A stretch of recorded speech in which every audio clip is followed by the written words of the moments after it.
सहरको एउटा पुरानो गल्लीभित्र रहेको भव्य दरबार जुन वर्षौंदेखि बन्द थियो अचानक खुल्यो। स्थानीयहरू अचम्ममा परे। उनीहरूले सुनेका थिए त्यहाँ कुनै समय ठुलै धनाढ्य परिवार बस्ने गर्थ्यो। तर एक रात त्यो परिवार अचानक हरायो। त्यसपछि कोही पनि त्यहाँ बस्न आएन। एक साँझ अनिस नामका पत्रपत्रिकाका लेखक त्यहाँ पुगे। उनी हराएको परिवारको सत्य बाहिर ल्याउने सोचमा थिए। अनिसले खोज गर्दै जाँदा एउटा कोठामा पुरानो कापी भेटाए। धुलोले छोपिएको त्यो कापीमा सुन्दर अक्षरले लेखिएको थियो, अनुराधा। म अनुराधा यो कापी लेख्दैछु किनभने मलाई थाहा छ अब म धेरै समय बाँच्ने छैन। यदि कोही कहिले यो कापी पढ्छ भने मेरो माया अधुरै रहेको थाहा पाउनेछ। अनिस छक्क परे। अनुराधा को थिइन्? उनले कापी पढ्न थाले। अनुराधा त्यो दरबारमा बस्ने धनी व्यापारीकी छोरी थिइन्।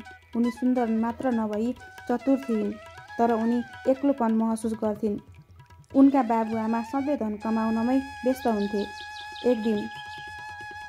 एक दिन अनुराधाको भेट रोहनसँग भयो। रोहन सामान्य परिवारका भए पनि इमान्दार र मेहनती युवक थिए। उनी पुराना दरबार गढी र महलहरूको अध्ययन गर्थे।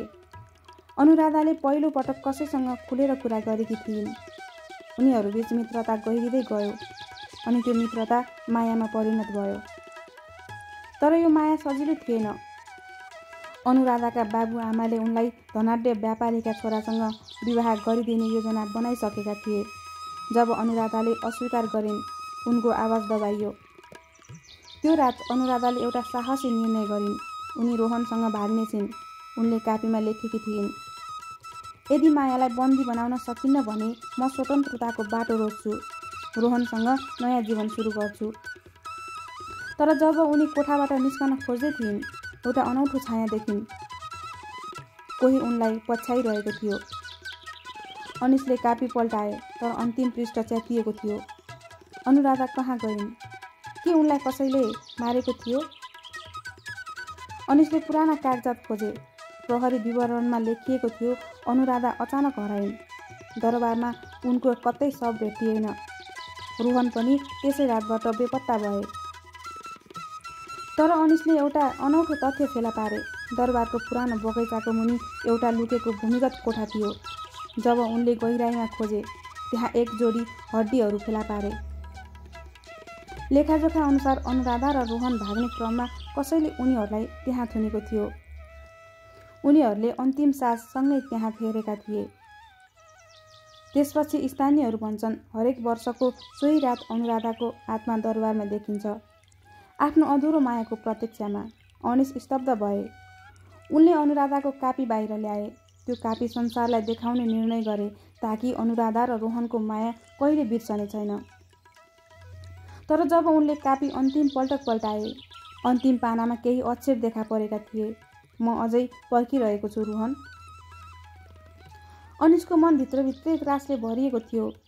उनले अनुराधाको कापी बन्द गरे, तर उनको मनमा एक प्रश्न घुमिरह्यो। यदि अनुराधा अझै पर्खिरहेकी छिन् भने के उनको आत्मा साँच्चै यहाँ कतै छ? त्यही रात अनिस दरबारमै बस्ने निर्णय गर्छन्।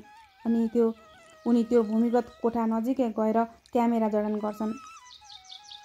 समय बित्दै जान्छ, रात गहिरिँदै जान्छ। एकाएक स्याँ स्याँ आवाज आउन थाल्छ। कोठाभित्रको हावा अचानक चिसो बन्छ। कुनै धिमी करुण स्वर गुन्जिन्छ। अनिसले डराएर वरिपरि हेर्छन्। कोही देखिँदैन। उनले मोबाइलको उज्यालो बत्ती बालेर भूमिगत कोठातिर हेर्छन्। अचानक उनको नजर कोठाको भित्तामा पर्छ। त्यहाँ कोही अलिकति देखिने गरी उभिएको छ, सेतो छाया जस्तो। अनिसले डराउँदै क्यामेरा निकालेर तस्बिर खिच्न खोज्छन्, तर उनको हात कठ्याङ्ग्रिएको महसुस हुन्छ। उनी बिस्तारै पछाडि हट्छन्। एक्कासी त्यो छाया अगाडि बढ्न थाल्छ। अनिसको सास रोकिए झैँ हुन्छ। तर यो आकृति झनै स्पष्ट हुँदै जान्छ। उनी एउटा युवतीको आकृति देख्न सक्छन्। अनुहार मलिन छ, आँखामा पीडा देखिन्छ। तिमी को हौ? अनिसले काँपिएको स्वरमा सोधे। म अनुराधा। अनिसको स्वर जिरिङ्ग भयो। उनी झसङ्ग भए।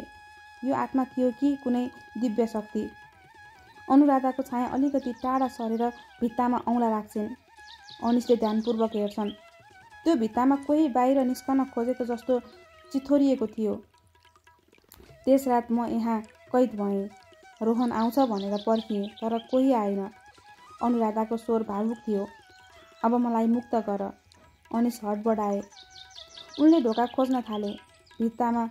भित्ताको एक भाग धकेल्दा हल्का खोलिएको महसुस भयो।